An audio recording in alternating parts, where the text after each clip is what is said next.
of church and state. Because this is also the start of like separation of God or religion from art or genius from art. Yes, absolutely. Good. Full disclosure, I forgot to record, so I just pressed it right now. So if anybody wants to watch this later, I missed the beginning. I'm sorry about that, everybody.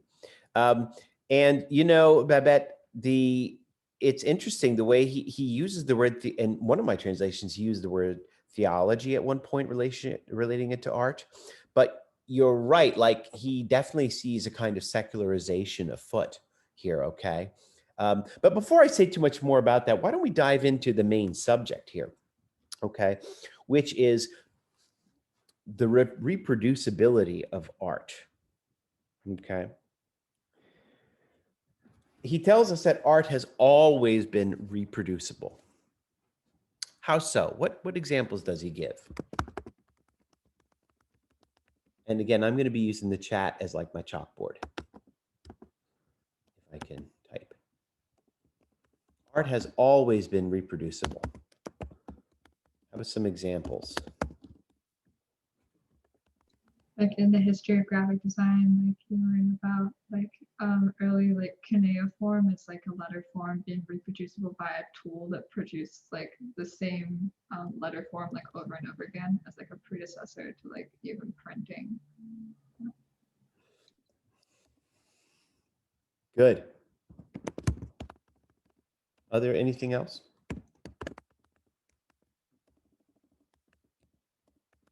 Would master studies count? What is that?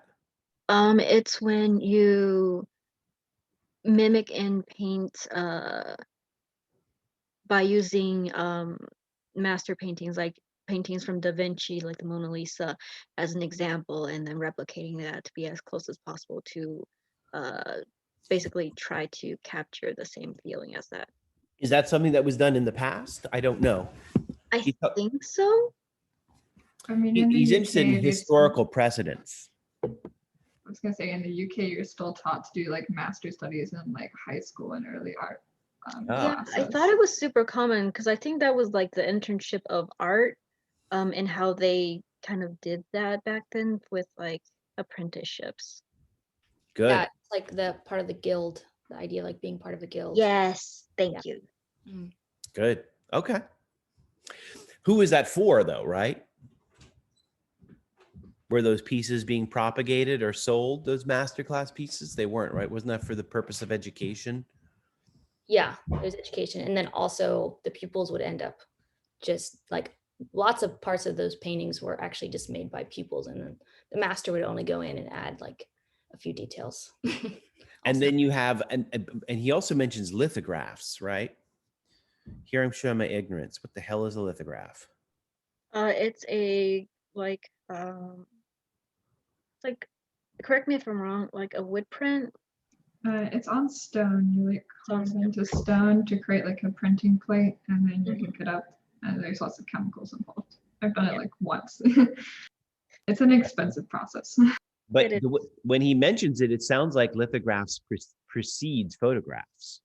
This is a technology. Well, you said woodcut, so obviously, yeah. Yeah, I feel like the whole field of print, like a large field of printmaking, like woodcuts, lithographs, etchings, and then like the printing press, obviously. Good. Right. And those are productions not just for your own education, but they were actually for propagation, right? I just wanted to make that point clear. What is what has changed now? What is Benjamin noticing? What is different? So art has always been reproducible. What's different now? It says something about like the speed in which like our brain has to take it in with photography and film. It's like these very quick images that he doesn't feel like should be reproduced because we can't sit with them for a moment. And it's like a lot for our brain to take in. Quantity and the speed. I think he also mentioned just like our access and ability to like view art. like he was also talking about, I'm pretty sure, about repeating like sculptures and stuff like that. And if you think about like the original David of Michelangelo or whatever, just like how seeing it for the masses has changed with how work is being reproduced more. Yeah. Accessibility of viewership, but also accessibility of being able to do it yourself. Oh, well, really? Is that a concern for him? I know it is today for sure. He's writing in the 1940s. I know like in the 1800s, this would not have been every Joe and Schmo, right? In the 40s, I don't know, maybe. Well, because he talks a lot about the like reduction of the author, because people can write now people can submit and get published all the time. Like he's saying anyone can write. So I think there is a concern of like losing the idea of an expert or something. Good. So it's with photography, it's not the fact that, yeah, okay, good. I'm currently watching a show on the BBC channel about a Victorian photographer who goes photograph the dead. It's a weird fucking show, whatever. Anyway, his apparatus is crazy and it takes forever for him to set up. And at the in the Victorian era, it was a thing. It was, what was it, a memento mori? You would do a picture of the dead, again, showing you they had curious ideas for what photography was for, right? But then by the time he's writing the 1930s, okay, yes, cameras, even they were not widely owned, it was already apparent that many people could use them, right? So this idea of genius is kind of falling away, for sure. Can I also add something? Go for it. Like, well, even back when we were using woodcuts, that was already starting to become a circulation. And so accessibility, and like you said, even if not every Joe and like Joe would have that, people would still be able to access it much easier. I do know for a fact that during the time when woodcuts were popular, and this was way before lithographs, copper etchings, and all of that was coming into like focus. That was still circulated by the World Fair, and that can like go super duper duper far. And if we take that into the context of everything else, like the ability to make prints definitely does like make art more accessible. And I don't know if it's just me, but I feel like the accessibility also plays a part in making it feel less like special. And I don't know if it's simply because, if we're talking about marks, like I can't tell if it's simply because things that are easily accessible makes it less, like it makes it less exclusive and it makes it less desirable almost. And I don't know how I feel about that. Good. He says the idea of like training and these tools becoming common property. Mm-hmm. And so my idea, well, I just had this thought of like, oh, I wonder what Fred Moten would think about the whole like the undercommons and that, but also like DIY culture, Yeah. in the sense that there's like liberation through it becoming common usage, and then like punk culture in that the idea of breaking apart and breaking down anything specialized is also another form of liberation. Yeah, I was also thinking about that because one of the things in Paris when like print shops, like printing press shops are like becoming a thing is like there was a loophole where women could run printing presses if their husbands died. And so they would train as apprentices under these older guys, wait for them to die off, and they could own a print shop and then continue to run it. Get it? Okay, cool. Very clever. I actually had one, like, to follow up with all of that. When I was reading Benjamin, I like kept thinking that when he kept talking about aura, it felt a lot like what he values is the like thoughts and the voice of the artist, and what it captures is like life, movement, emotion, and warmth. And that kind of makes me think, if you value aura, which comes from both the expression and the life and commentary and the skills of an artist, that also means that they value what this artist has to say.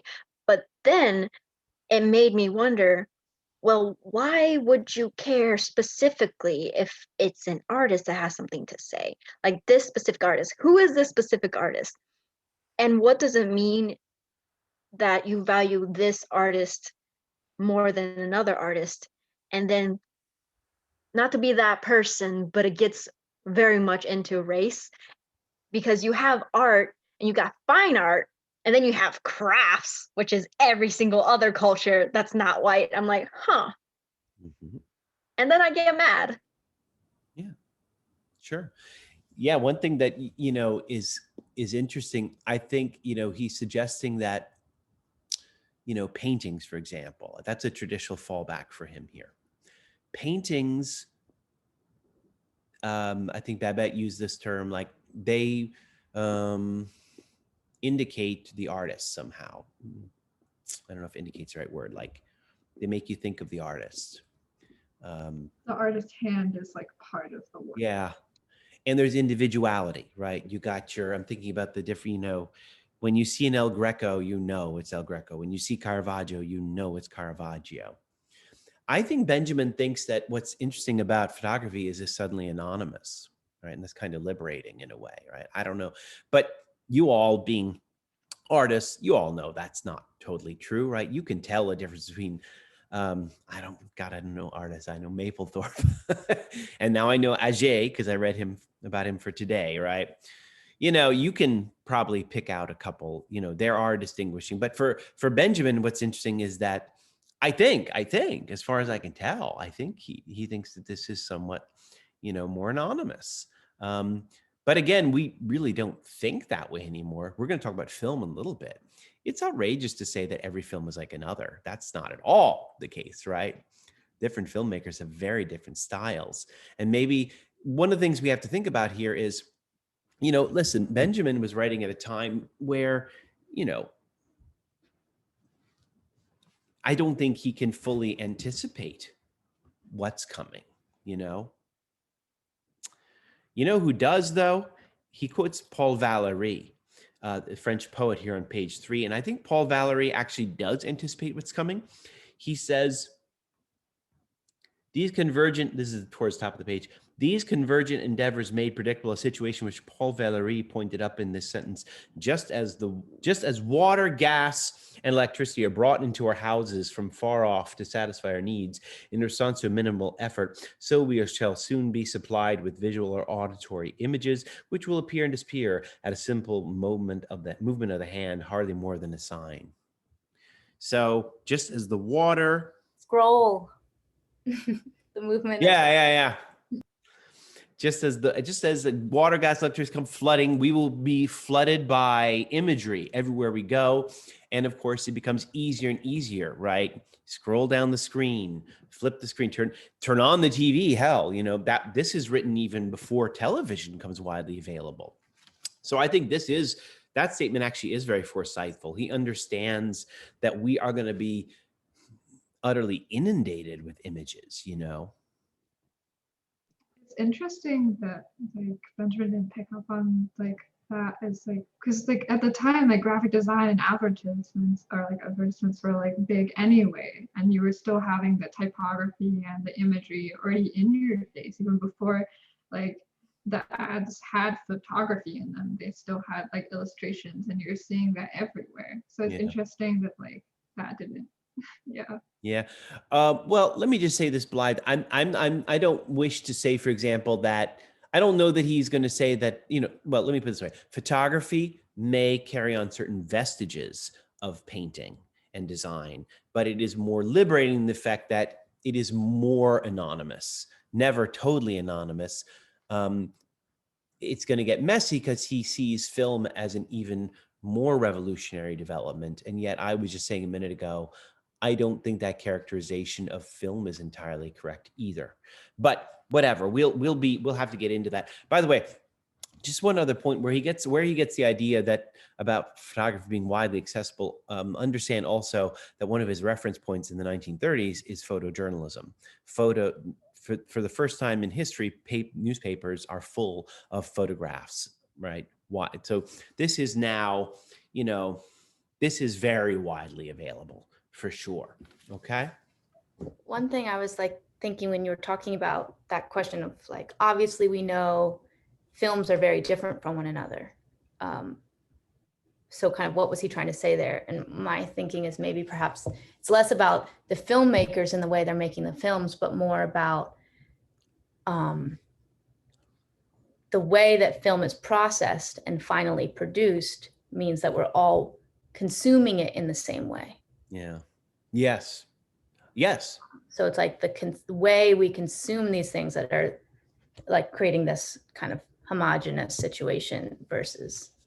And I feel like it's also just like the total shock of the like seemingly removal of the artist's hand. Like Yeah. even previously with all of these like printmaking techniques, there was still a huge amount of labor that went into creating those things. Whereas with photography, you know, it seems like there's this like huge, like the work no longer has to be translated through the human mind to be like made. It just is entirely separate from the human mind.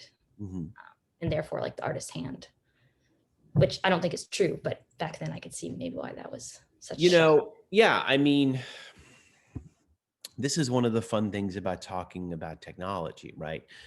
I am always dealing with authors who are saying like, wow, this change is dramatic. Like this is nothing we've ever seen. And then you have to think about it a little bit. And I don't know, maybe it's a quote from the Bible, right? There's nothing new under the sun. You know, so it doesn't sound very profound, but some things change and many things don't, you know. I think a healthy skepticism is useful when it comes to pronouncements of this is radical change, you know. Any case. So what has been lost now, he tells us here that genuineness is a casualty. The genuineness of a piece of art, of an artwork. The here and now of a work of art is devalued. The here and now. As he puts it, he says technology causes the aura to shrink. The aura of a work of art to shrink. And here's a quote on page 4, about the middle of the page. He says, one might generalize by saying the technique of reproduction detaches the reproduced object from the domain of tradition. By making many reproductions, it substitutes a plurality of copies for unique existence. And in permitting the reproduction to meet the beholder or listener in his own particular situation, it reactivates the object reproduced. These two processes lead to a tremendous shattering of tradition, which is the obverse of the contemporary crisis and renewal of mankind. Both processes are intimately connected with the contemporary mass movements. Their most powerful agent is film. So if photography disbands aura, film does so even more definitively. I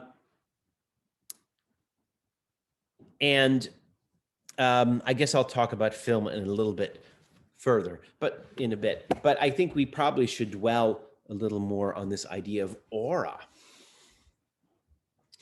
What all do you take from that term, aura? And that came up in both essays. That was in the history of photography as well.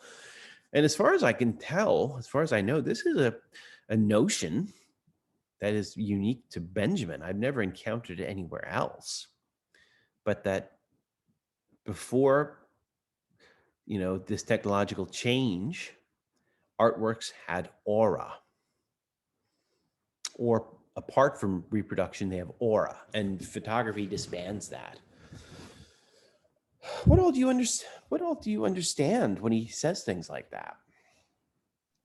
I don't know if I like completely understood it, but I was saying in this like I think he mentions earlier on like a waterfall and how like I was thinking about the aura as like an indication of the sublime and how that is translated into artwork. And then when you get to photography, it like closes the distance from like the sublime and the viewer.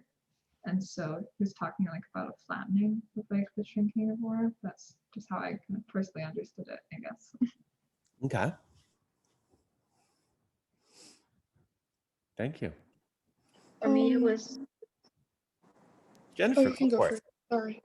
Oh, okay. I think what Benjamin says aura is kind of the uniqueness of the art piece, because it is like a kind of debate of the uniqueness and the reproducible of the art piece in his 2 article, I think.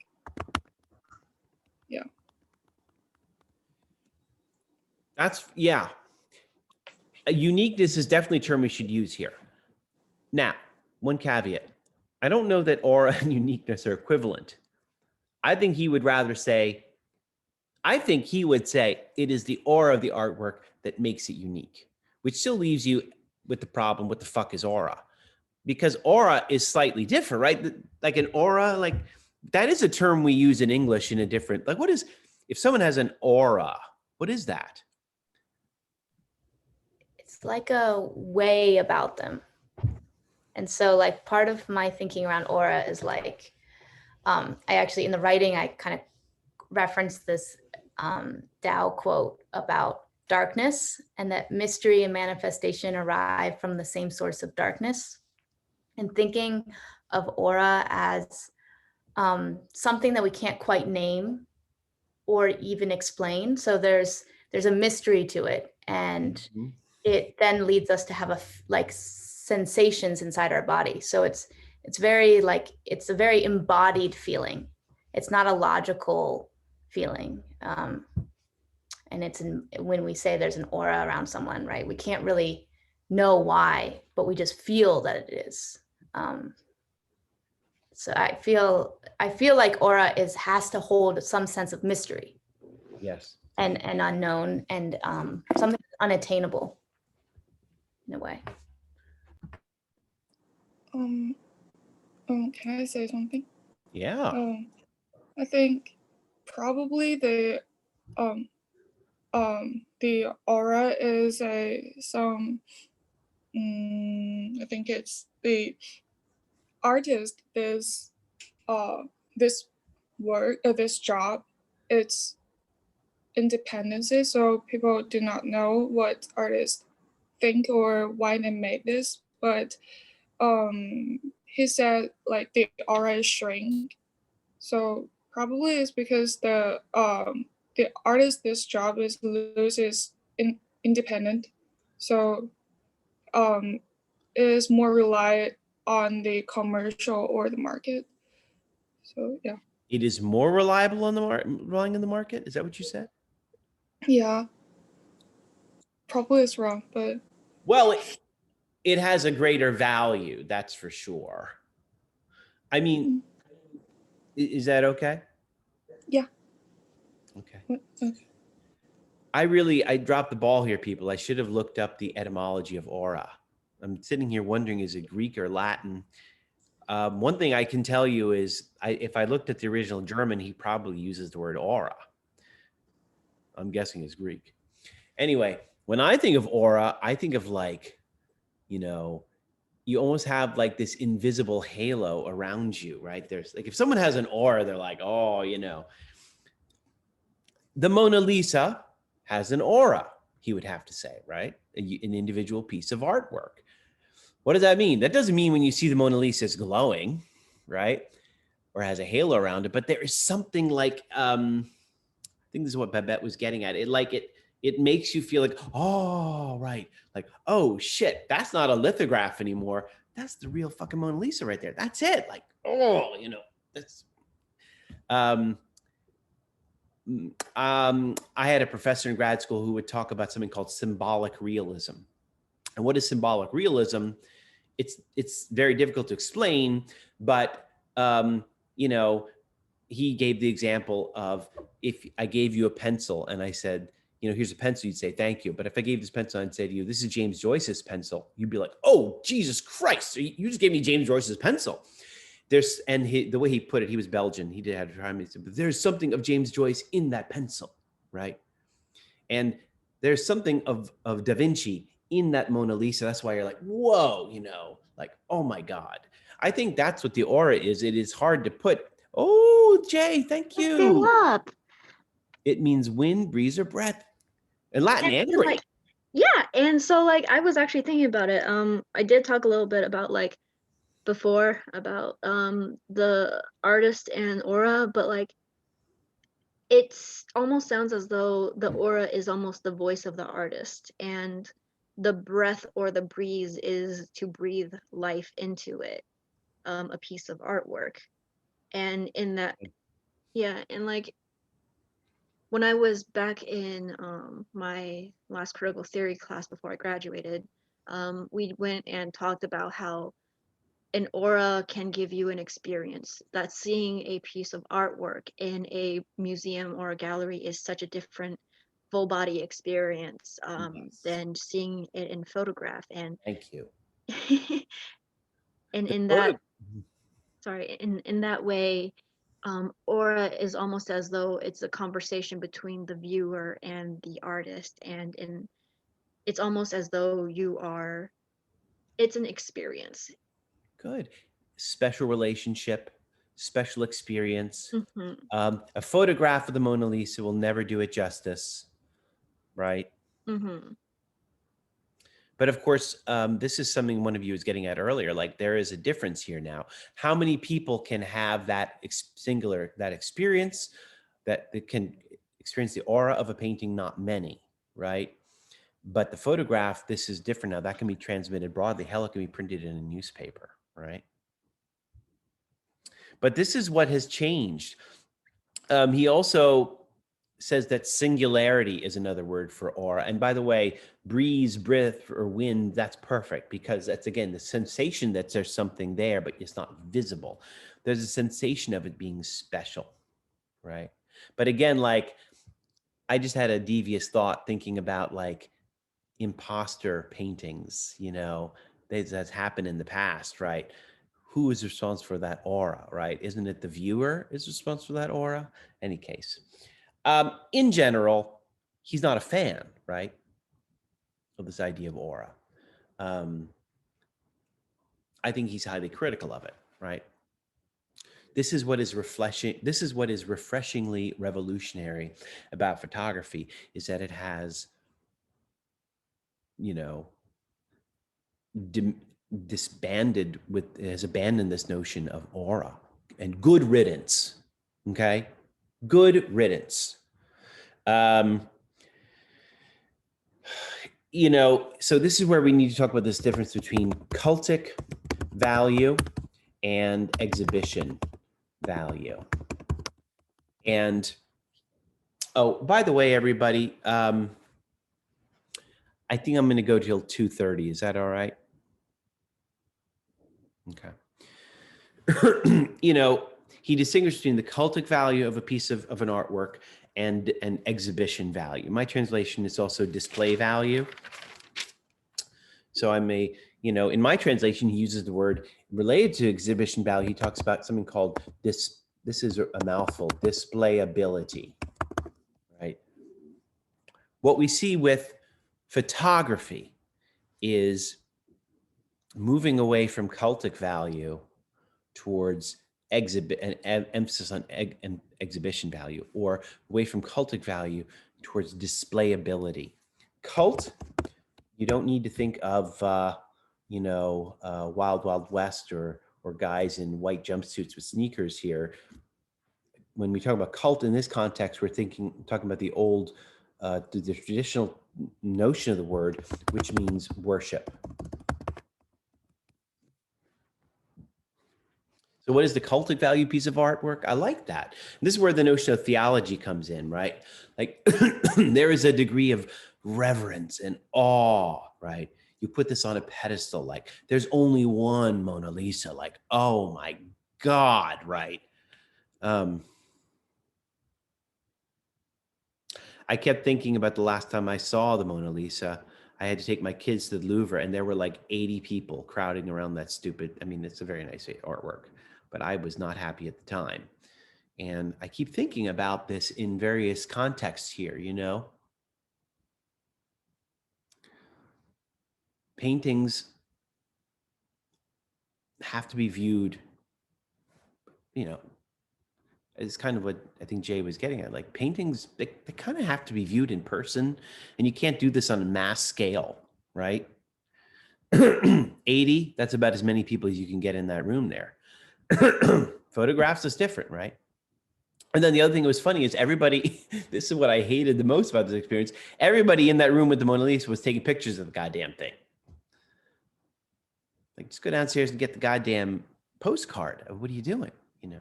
It's also One thing behind that, like, Oh, go ahead, Blythe. it's also behind that, like, really thick piece of glass. I remember seeing it for the first time and just being, like, shocked at, like, how small it was. Just being, like, I'm so, like, because they have, like, the railing, and then it's, like, you're, like, 80 people, but you're, like, this far away from it, and there's this much glass, and people are still trying to get a photo, and I'm like, it's not going to happen. I think they just want to prove they were in that room, right? Talk about aura. Well, Babette? That's it. Kind of, I had written in the chat that aura, I feel like also leads to some type of like myth making. Yeah. And especially with the Mona Lisa, you know, like the myth of the Mona Lisa and actually the reproduction of the image has made it feel bigger and grander and more epic. Yeah.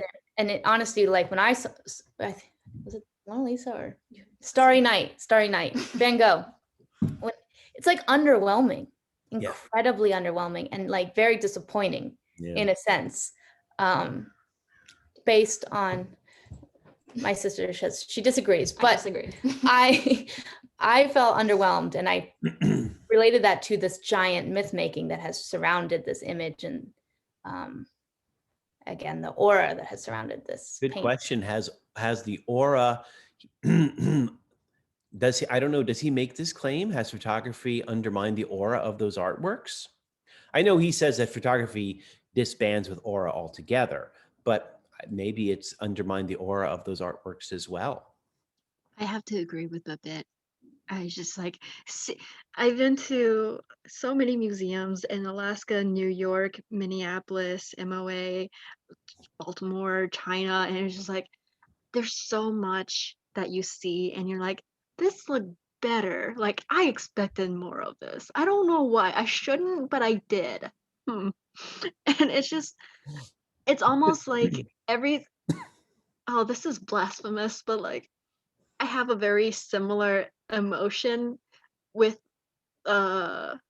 viewing beautiful works of art as a very popular movie. I'm just like, I thought this would be better. And it's just because there's this myth making going on that makes it larger than it is. And I was like, I feel really bad about that because I know they put so much work into all of this, and this is historical and it's beautiful.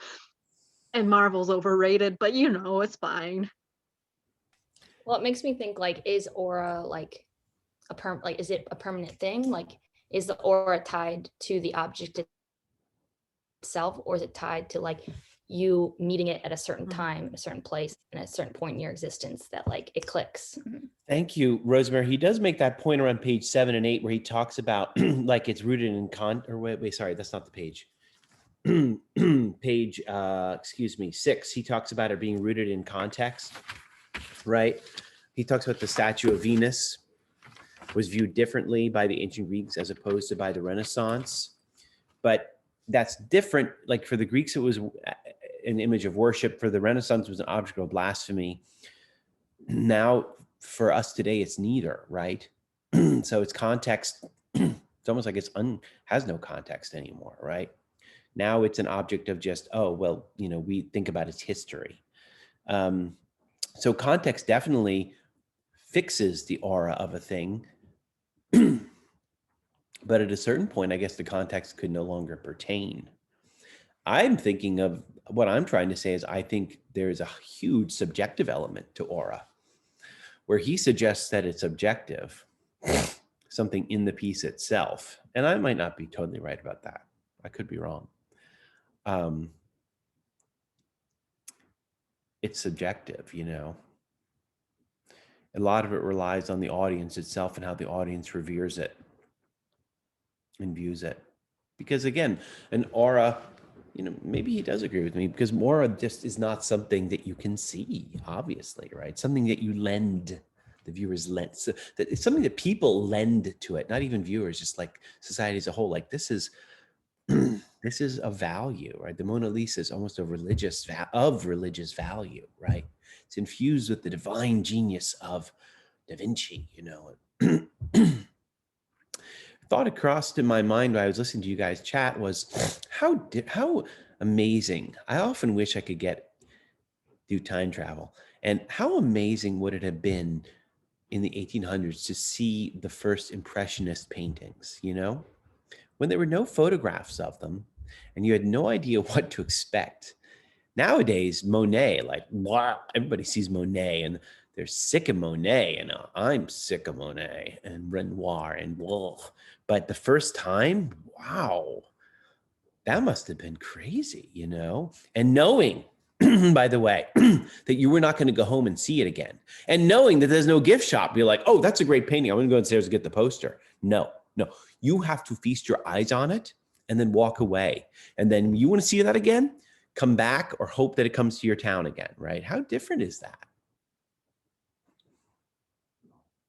Yeah, I definitely do feel like it's like the aura is subjective because like this experience of going into a museum and looking at a famous like piece of work, like I feel like I've done it so many times and I would be underwhelmed, and then I would walk around and find like some random painting by an artist I've never known before, and I would want to cry, you know? Yeah. So, and that definitely would be like the aura of the piece is just speaking to me specifically for some reason. And obviously if it spoke to everyone else the same way, maybe it wouldn't be as important, you know, like if it was digested that way by everyone, then maybe it would be like Starry Night or Mona Lisa.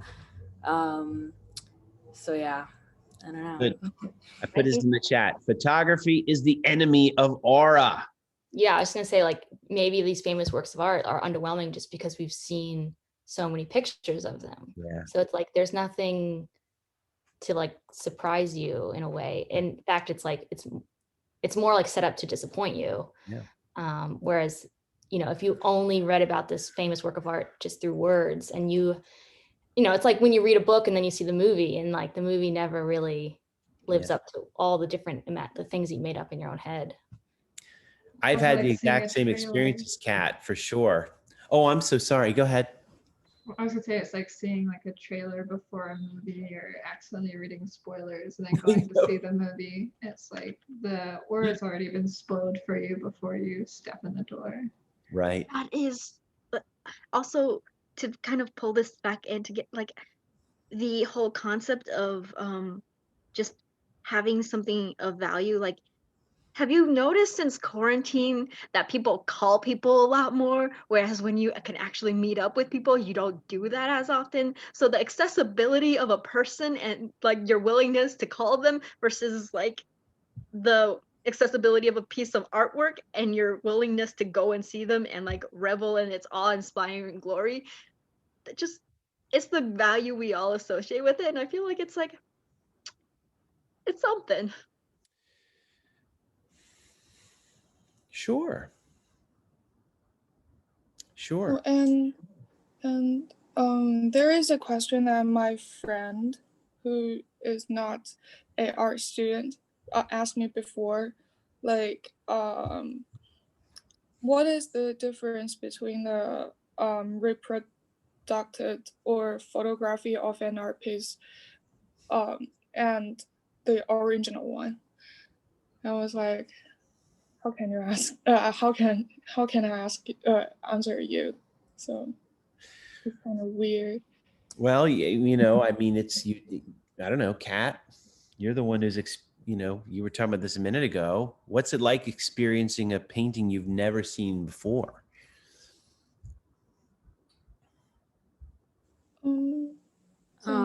I feel like you just have like a fresh interaction with it. Like you're able to, like, it's different.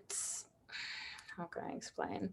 It's different like reading a poem for the first time and like having your own interpretation of it rather than like analyzing it in a class like over and over again. And I feel like it's the same way with like a painting that's been photographed a million times. Like you see it and like enjoy it more when you can see like the the texture on it and the like Yeah. the way it's lit in the gallery versus from a screen. It's like the same way that like as a painting major, like I've had teachers be like, you are not allowed to paint from a photograph. Like that's not allowed, like paint from life. Photography is very deceiving. Okay. Mhm. The camera, right? We forget this. This is something Sontag's going to talk about. What's, photography is what's the word? Is like deceitful, two-faced. There you go. It's two-faced. You know, it's two-faced.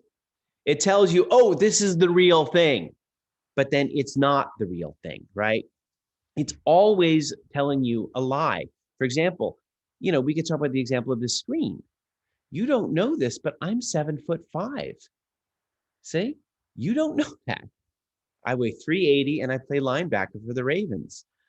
No, but you have no idea how tall I am. That's one thing that was funny. Like I asked my students this in the last semester. I said, what was the difference between Zoom and then being in class? Like, I didn't realize how short you were, how tall you were. We always think, oh, photography captures it. No, it never does. So a photograph of a painting is never going to capture everything, right? There's always going to be, you mentioned the one I was thinking of, Kat, like texture. But I'm sure there's other things, right? The light, when the light hits a painting in a certain way or an angle or a certain type of light, that's going to be totally different from a photograph is never going to capture, as we already discussed, photograph doesn't capture size at all, right? Somewhere outside the room of the Mona Lisa, which sucked, was Delacroix, the French painter Delacroix. I don't know if you know Delacroix. He did these paintings that were like 20 feet by 40 feet of lion hunters. And you're like, whoa, shit. Like, there's no way that could be captured in a postcard, right? Or if it does, imagine that experience. Imagine you were introduced or initiated into Delacroix by these postcards, and then you suddenly walk in, you're like, oh my God, right? So just be careful about that. I don't know if Benjamin is guilty of that, if he's succumbed to that deceit. I don't know. I think I was just saying I'm like, my brain's kind of exploding in terms of like what to write about for midterm, but oh my God, plenty of time. Well, only because this is like such a constant ongoing conversation in performance. Yeah. Which is like, can performance be documented? It needs to be live. It only matters if the audience is there. Once it happens, it's gone, versus the other side, which is like reenactment is a thing. Yeah. Documentation is a thing. Video work is a thing of performance. So it's just like such a current and always ongoing battle in performance. Performance artists, I guess, by and large, the very notion of performance art is something that embraces aura, right? You saying that reminds me of like, I'm a dancer and I used to work for like a dance company back in the UK, and we'd sometimes lend out the theater to like other companies, and during performances, certain companies would have like restrictions on like the exact timestamps of like photographs you could take, and if you could like record at all for certain like performances. I think a lot about that. It's like that is really dependent on like the artist and their voice or the company in this case.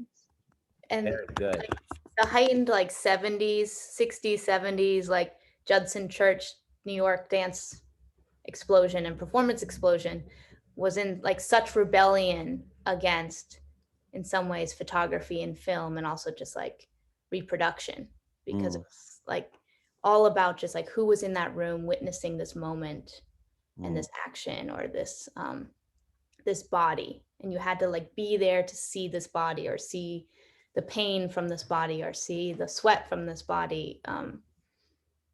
The aura of like the whole room and the context and all of that. Great. Well, on that note, let's talk about film versus theater.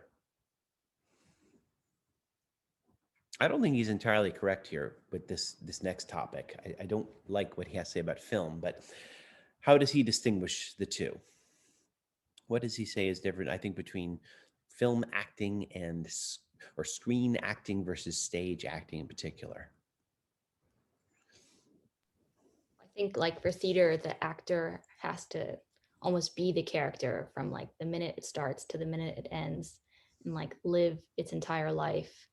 Whereas a film actor like only needs to know the line for that exact scene, or it's all separated and disconnected. Yeah. So like he only needs to like read his lines and then do it, and then he can just forget about it. Or Yeah. There's also like the reproduction of being able to do a shot over and over and over again in film. Good. Yeah. He really wants to emphasize like the industrial aspect here, right? Just as a machine spits out parts, the screen actor, Don's character says his words, stops, right? And then they have to do it again. Don's his character, says his words, stops, and then moves on to the next, right? This is on page 9 and 10, this comes up. The camera that presents the performance, this is bottom 10, the camera that presents the performance of the film actor, the public need not respect the performance as an integral whole. Guided by the cameraman, the camera continually changes position with respect to the performance. The sequence of positional views, which the editor composes from the material supplied him, constitutes the completed film. It comprises certain factors of movement, which are in reality those of the camera. If there's a close-up, it is the camera doing the business, right? Hence, the performance of the actor is subjected to a series of optical tests, right? The technology really intrudes here and really has a very strongly determining aspect, right? Moving back and forth. Before COVID exploded, I had the pleasure of taking my kids to see Evan Hansen. I forget the rest of the title. You guys know this musical? So no? Oh, all right. Anyway, Dear Evan Hansen. There you go. So I might be referencing that. We sat in like the 4th row, and the guy singing, like I saw the spittle coming out of his mouth, So he was sweating under the lights, and even my surly teenagers were impressed. So the aura bit them. They wouldn't have sat through that at home, I can guarantee you. But Rosemary nails it. What's the deal with, oh, maybe it was Babette. I can't tell which one of you did this, but method acting, y'all. He didn't see that coming. I would know. And I was just thinking about like, maybe that's why people like always, I feel like get really excited when they know that an actor has like gone into method acting for a certain role. Like, I think it really like gets people excited because maybe this idea that they did commit to this character in such a next level way and like embodied it, in and out of the stage room and in and out of like filming. It just seems like Hollywood holds it up as this like pedestal if you're someone known for method acting. Yeah, why? Why do they put that on a pedestal? Do you have any thoughts?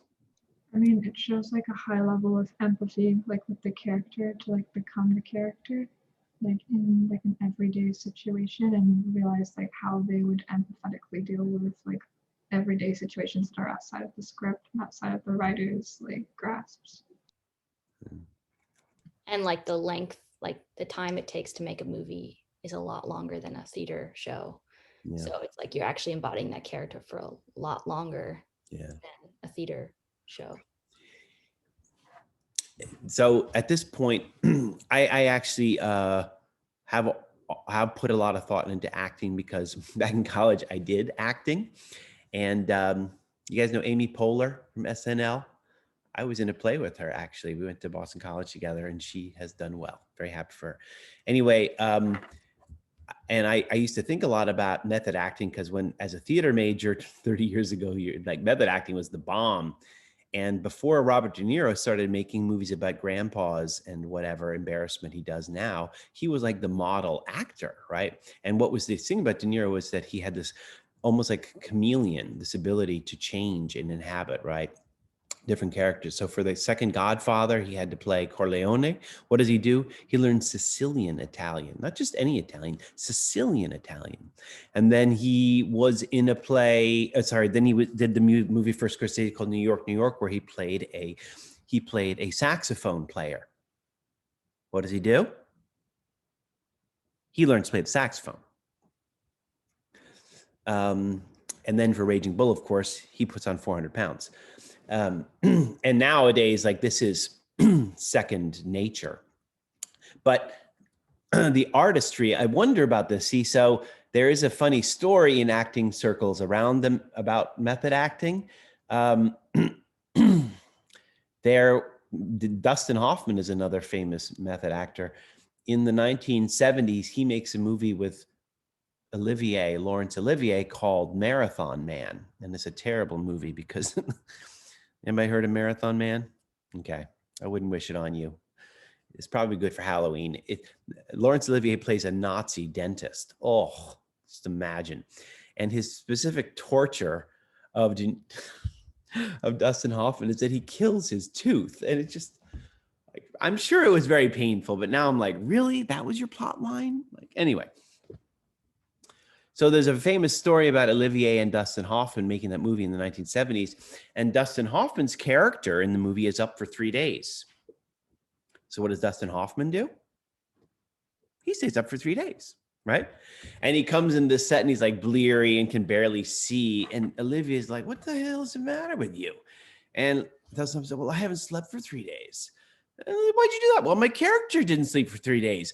And Olivier says, my dear fellow, why don't you act? Right? So it's funny that Jay points out the artistry. The criticism of method acting is, where's the artistry? Oh, you're going to become that person? No, there is a school of thought that what distinguishes actors as actors is when you see their character come through. So the example I used to give, but he's not really that as popular anymore, but Harrison Ford, Harrison Ford never tried too hard, right? You always knew that was Harrison Ford there. And according to the other camp of acting, that's a fine actor there, right? You see, in other words, you see that personality, right? It's not a sign of a good actor that the personality vanishes, okay? Necessarily.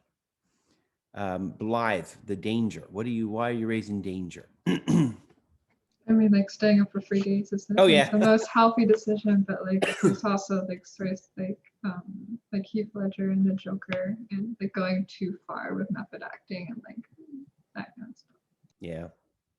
And it's funny, Benjamin is talking about, the screen actor is like a cog in a machine, right?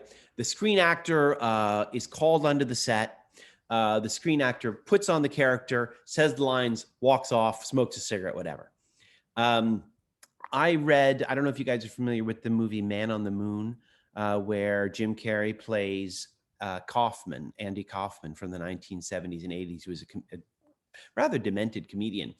I did not know this, but apparently in order to play that role, Jim Carrey becomes Andy Kaufman for like 2 years.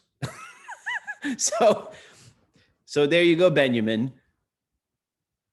He was not taking any time, and it was such an extent that he flirts with schizophrenia and he alienates people. It was really, they made a movie about him becoming Andy Kaufman as well.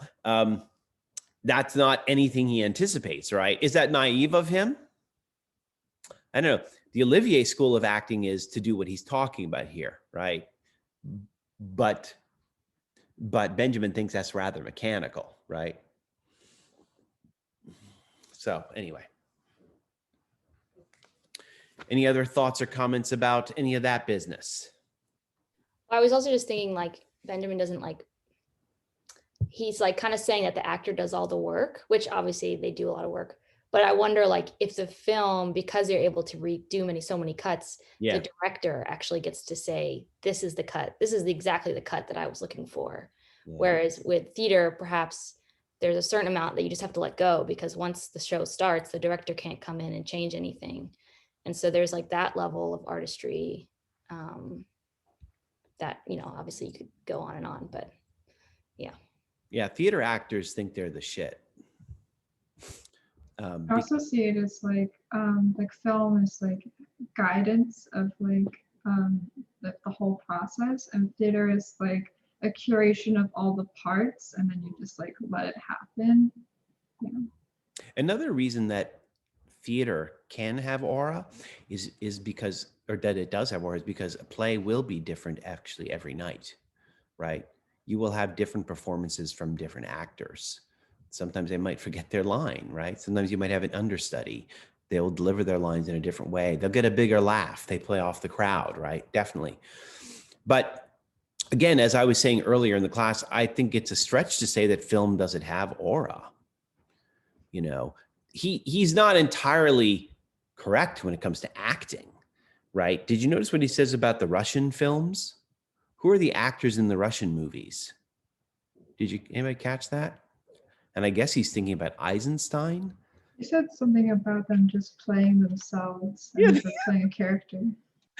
The filmmaking is so democratic. In Russia, they don't even have film stars. It's just Joe Schmo walks in and is the actor, right? That's a little much. I think there is artistry in acting even on the screen. Can you get aura through screen acting? I don't know. But you also see the distinctive hand or imprint of a filmmaker, right? A Spike Lee movie is distinctive, right? From the Coen brothers, etc., right? So, oh, I'm sorry. I see Jay has a question and comment. I actually thought the ability to become an actor is part of the artistry, the authenticity of an actor, but also definitely. What are you getting at there, Jay? I like your comment about an obsession with real and natural. I think Benjamin is suspicious of that too.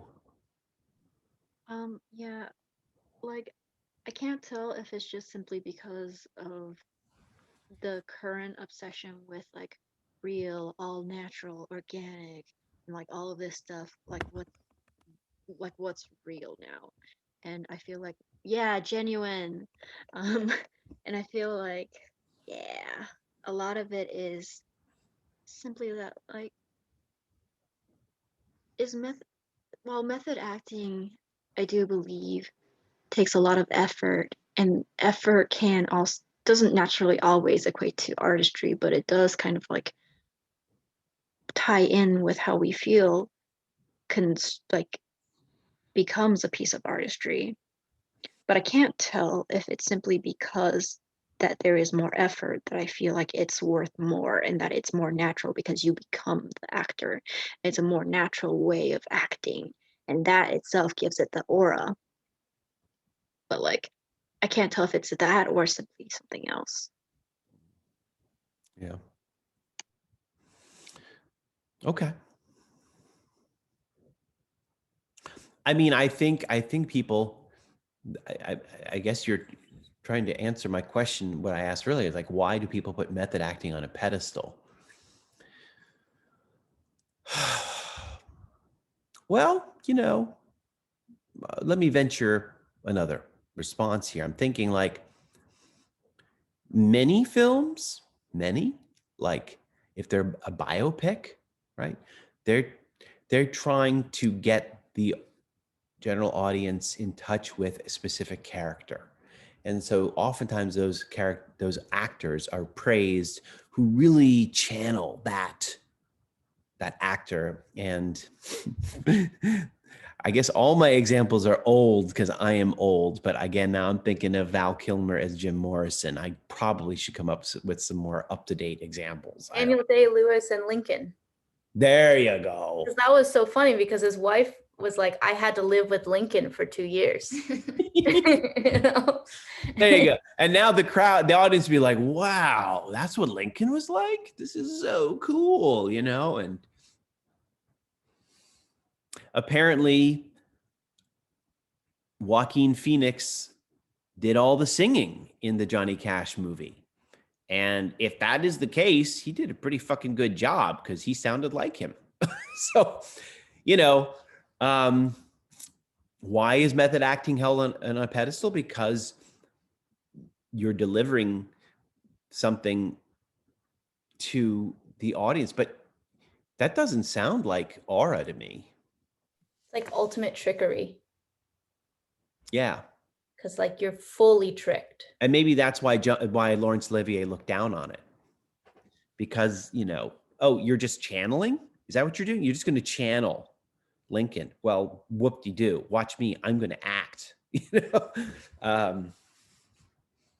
I don't know. Interesting discussion. I love talking about that stuff. He has a nice quote here from Pirandello on page 10. Pirandello was an Italian playwright, the early part of the 20th century. He says that film reduces an actor to a prop.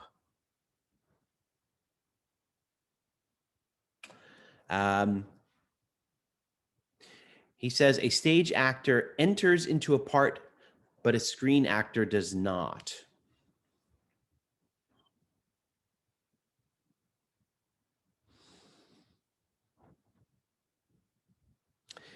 And, you know, it's funny, I'd never really put much thought into it because this is the only time I've taught Benjamin before. But if film acting, what is going to be indicative of film is that it lacks aura, maybe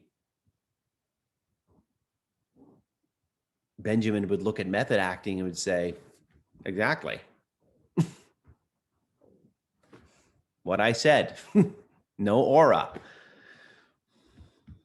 I guess thinking more deeply about stage acting, I mean, there is still, and I don't know, maybe there's just, I'm trying to think like how theater was displayed back then, but now the actors still exit. You still go into wings and you kind of stop your character and you go down to the dressing room and change clothes and come back up for a different scene. So that's a little confusing there as well.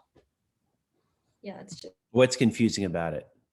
Well, just that he's saying that, you know, film actors don't have this because of the cuts and stops and the kind of preparing for a perfect line, or, you know, this less level of commitment. But stage acting has the same situation. I mean, it's not as much in terms of the camera coming up close and performing for the lens, but there is still the stage actor disappearing and arriving, and entering and exiting to deliver something.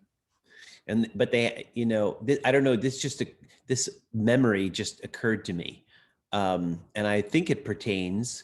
I'm trying to figure out how, but I was in a play once, and the female star had to run out and sing her great song, and what happens? She gets a bloody nose. Her nose starts to bleed, and she's like, "Oh shit!" And she got it to stop the very second she was about to run out on that stage. The solution for a screen actor is very simple. Like, excuse me, Mr. Director, I have a bloody nose. Give me an hour. That doesn't happen on the stage, right? You have to roll with it, right? Anyway, I don't know why I was inspired to tell that story. Well, maybe it's not so much about like the illusion. Like he's fine with the illusion of like accepting that this is a character, no longer this actual person, but it's something about like it being like in the exact time. Yeah. In the moment. Yeah, in the moment. Yeah. And like, yeah, just like the normal experience of time and like the normal pace of time. Whereas like with photography, he's saying, you know, all of a sudden you could stop time and you could move forward in time and you can move backward in time and you could like change, you know, you could like construct time. Whereas like with theater, it's like everyone's existing in the same pace of time, how we feel it. And again, I think this is an interesting point for us to talk about how technology has, you know, maybe made his argument all the more clear, right? Once upon a time, film was closer to being a performance. It was an event. You would go to the screen. Before people had TVs, this was a huge event. Going to the picture shows, they called it, right? And now, in the age of COVID, you sit your ass on the couch and put on Netflix and pause it when you want to go to the bathroom, you know, like, I think also about stunts and like in early like film, sometimes if the stunt was like so wild, there would only be like one take due to like cost of like maybe you're crashing a car. And Yeah. now that we're able to like reproduce that, and also I wonder what Benjamin would have thought of like CG. There now, Blythe, we're getting towards a final research topic. Animation and aura. Hell, you don't even need actors anymore, right? Well, let me bring this. I want to bring this towards conclusion. You know, why is this all so important to him? By the way, about film, he goes on to say, everyone watches performances as a semi-expert, right? They can see themselves in the film. In Russian films, they actually see themselves in the film. And this is, you know, and they're invited to have opinions on artwork.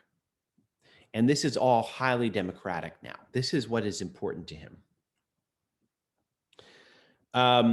By the way, it's around page 14, he makes the point that someone was talking about earlier, that like a painting is for a tiny audience, but what is thrilling about film and photography is that they are for mass audiences. Actually, let me reference, I put on 14. Yeah, he says in the middle of that paragraph 14, with regard to the screen, the critical and receptive attitudes of the public coincide. They receive it and they critique it en masse, right? Whereas paintings are for the few. That's just their nature. You know, Mona Lisa, Da Vinci never intended Mona Lisa to be viewed by 80 people crammed into a room with their phones, right? Who knows how he intended it? And what is, gosh, I'm trying to see what else I should really hone on here. I mean, let me hit on this one point here, which ties over to the essay, the history on the history of photography as well. This is a kind of a really strange idea that I'm not sure how I feel about. One author I do know quite a bit about and have taught a lot is Freud. And he is writing in the 30s. Psychoanalysis was, you know, spreading like wildfire in continental Europe in the 30s, hugely popular. And he says, around page 15, 16, he thinks that what is remarkable about film and photography for that matter, in the essay on photography, you notice he talks about this photograph of a woman who commits suicide the next day, right? And he's saying like, you know, we can see her unconscious now. That sounds a little crazy to me to say that. But the thing about film is he says film, it's funny, like it is similarly revelatory. You know, you don't know what you look like when you walk. And suddenly now you can slow it down and see like maybe hesitation in your steps or whatever. And the whole point of, you know, psychoanalysis for Freud is that he is going to be able to understand your inner nature through minor, tiny foibles that other people just wouldn't notice, right? And film is going to, and now for Freud, he thinks he's hot shit. He thinks like, I have this ability that nobody has, that I know what you're thinking, and just by watching you.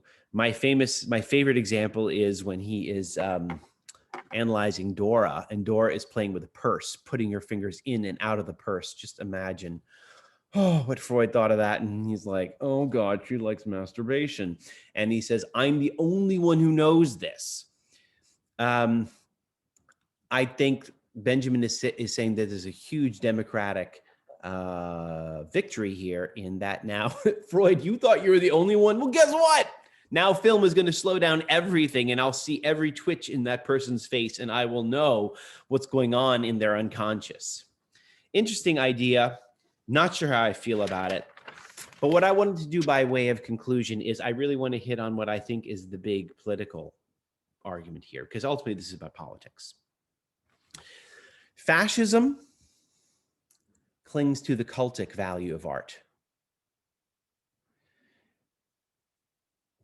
I guess he has in mind the films that were being made of the Nazi demonstrations in Nuremberg. Anybody know who the famous Nazi director was? Remind me the name. It's a woman, right? I don't know the director, but I know the choreographer was Laban, Rudolf Laban, who choreographed all the organization of the marching and the salute, and just every mass organization of people was a choreographer. Awesome. I didn't know that. And I really don't know much about Nazi movies, but I probably should look that up before class too. But this is, again, another topic you could really look at, for a research project. And it's clear, like, he saw those movies and he said, oh my God, this director is trying to elevate Hitler into an object of worship, right? It's funny. I noticed this about photography. He says that photography in general disbands aura, right? But there are certain types of photography that do not. And the big one, portraiture. Portraiture, the portrait, clings to cultic value. And for some reason, this thought popped in my head.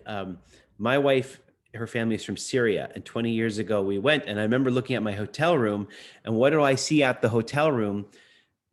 Well, actually, everywhere you go in Syria, you see the picture of Assad, who was the president. You go in the cab. Well, first of all, Assad's face is on the back of the cab, like stenciled into the window. You get in the cab, and the dice hanging from the mirror, there's a picture of Assad. You go in your hotel, there's a picture of Assad. I remember opening the blinds in my hotel room, looking down on the garden, and for fuck's sake, Assad's face was made out of bushes, like on the hill. Like I can't escape this guy. And fascist regimes will elevate a figure into a cult personality. And that's what he's seeing is going on here. So Trump, totally, man. Totally. That's fascism. Fascism is cult of personality, but fascist art is cultic. It has this cultic value. And so what is remarkable is that, so he has this very curious ending here.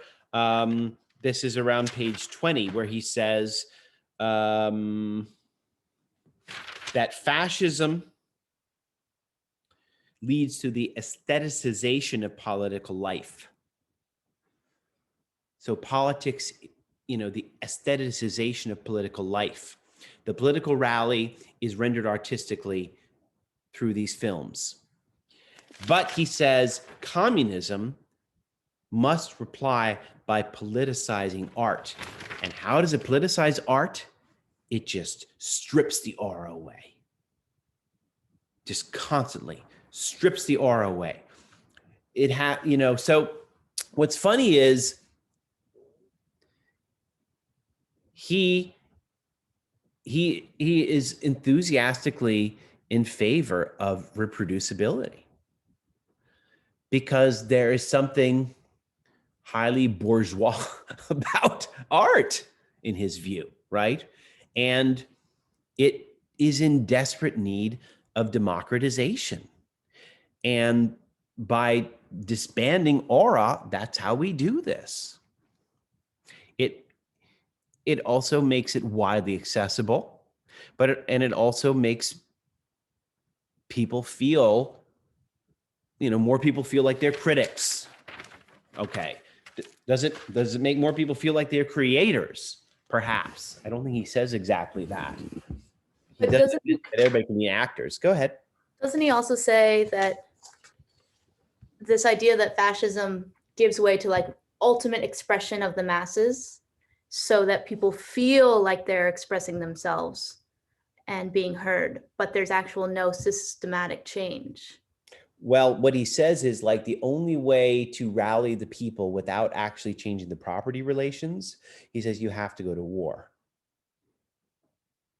Like, I guess I kind of related that section to like the idea of Twitter, in which like there's mass movements that feel like they're getting heard or feel like they're able to express, you know, desires. And yet, like, obviously no structural changes are really taking place for these people. Good. Yeah. So I think what he would say is the aestheticization of politics means that change is not going to happen. It is a veneration of the order as it is in itself.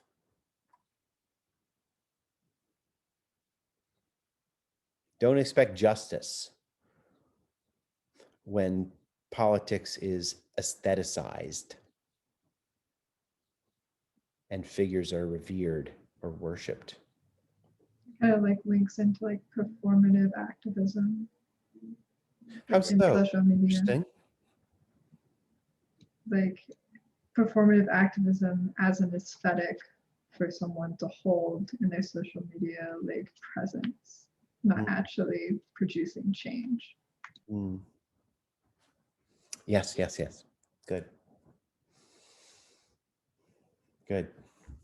So I'm got a little lost there. Are you saying that Benjamin is pro aura or not? I feel like He's not. Okay. He's I- anti-aura. Okay, that I did not pick that up. Okay. It's kind of counterintuitive. The way he, aura is, what is aura? Oh, it's this great, like mysterious, transcendent element that surrounds artworks that are individual and singular. You expect him to be like, oh yeah. And then he's like, but it's cultic and it's fascist. Like, oh, okay. So okay. I think the challenge is, if you're sympathetic to the notion of aura, that Benjamin's challenge for you is, can aura be democratized? That's one way to put it. Or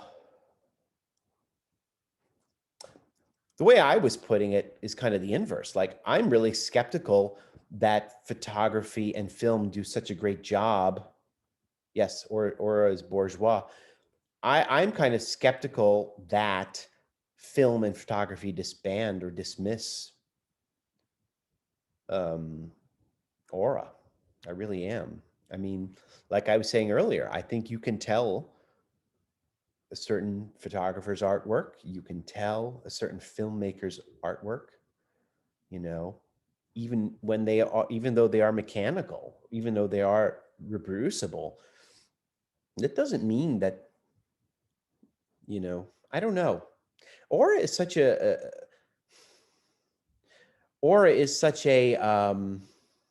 slippery term. And I think he intends it that way, right? I think he intends it to be that way because it is subjective. But I'm not sure that they're mutually exclusive. I don't think they have to be. Another way to put it is, I'm not sure that he fully understood how film and photography would come to be realized. I mean, I feel like they still, like, as long as, like, aura makes something unique. So as long as someone as an individual is making a photo or making a film, it's going to have an It's identity. actually the other way, Rosemary, it's the other way around. Aura makes something unique. Right. Okay. I think that's what I meant. I don't know what I said. But yeah, I feel like you're saying that photography and film maybe still have aura because it's made, But again, I go to the point that, like, aura is something that the subjective audience lends to it in no small degree, right? Why is the Mona Lisa revered? For most people, just because it's the Mona Lisa, right? Like, there's nothing objective, there's nothing in the painting itself that's going to grab you. I mean, listen, there are things we will appreciate about it. Of course, you guys more than most because you're artists. But I think, aura is highly subjective. It is something that the audience lends to it. Like, that is a special piece because it is a one of a kind. And you know who made this? No ordinary schmo. Da Vinci made this, right? And he was touched by the finger of God, blah, blah, blah, right? Yeah. I feel like aura now can be determined by likes, in the sense that now we are kind of obsessed and driven by kind of like cult personalities of like influencers. Mm-hmm. And that's not driven, that's only the cult or the influencer only becomes an influencer once they reach a certain amount of likes. Yeah. And so it's like, yeah, that's how aura is created now, or that's how the continuation of kind of the obsession with cult personalities or hero worship like is continued today. Good. Anybody else? Anything else?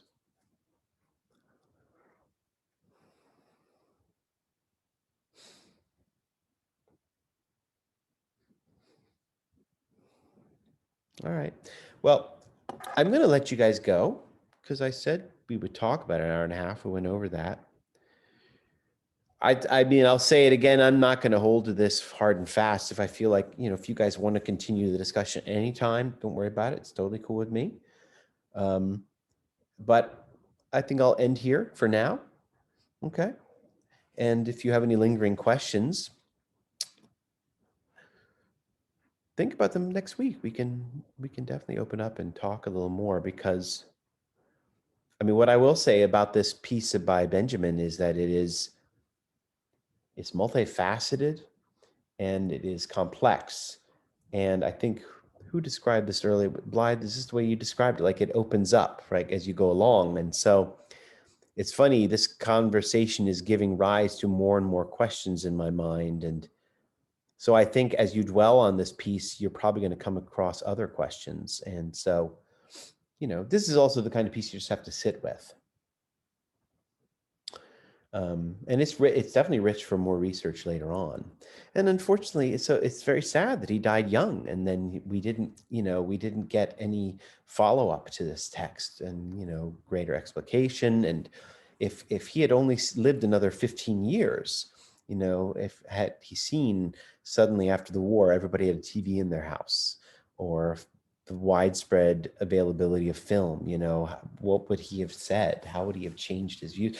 Seeing World War II and the photojournalism in World War II, when the pictures of, the front lines are coming back to every person's, living room, like, this was huge. It's fascinating to think about, how his thoughts might have evolved.